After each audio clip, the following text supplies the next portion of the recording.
председателе. Предлагам дневниот ред да биде дополнет со уште една точка.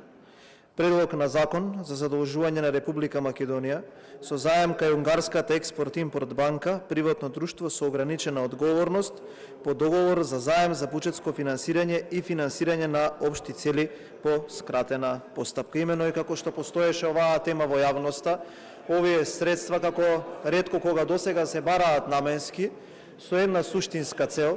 Тоа е 250 милиони евра да завршат директно кај стопанството, со кое што има склучено и договор, да сите оние средства кои што ќе бидат повлечени по основ на овој заем, бидат во сооднос и во договор со стопанството, односно со коморите, да толку колку што ќе побараат средства од овој кредит да вложат и самите, но е тоа врзано со одреден дел на процент на задолжително производство.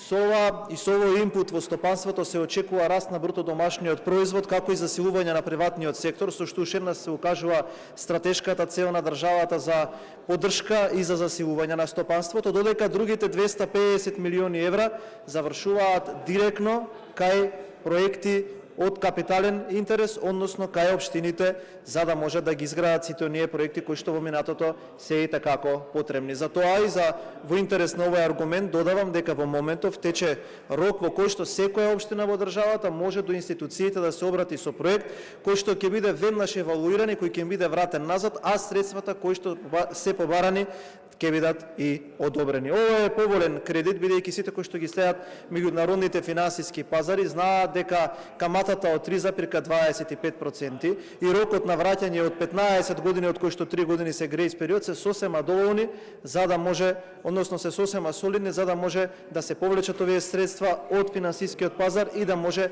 да се алоцираат таму каде што се потребни. Сега за да искоментирам на одредени обвинувања од оваа страна и за она кое што е присутно во медиумите, за одредена провизија што е на некоја независна куќа која што ќе ја одбере нели банката, тоа се отприлика кога ќе го видите договорот некои 50 до 70.000 евра. Која е разликата? Разликата е што тоа во изминатиот евробонд кој што беше половина милијарда евра, овој трошок за оваа провизија беше 5 милиони евра, а оној трошок претходно кога пропадна таа еврообврзница беше 17 милиони евра. Така да апелирам оваа точка да биде ставена на дневниот ред, да дебатираме и понатака овие средства да влезат и во македонското стопанство, но и да бидат реализирани како капитални инвестиции. Благодарам. Благодарам.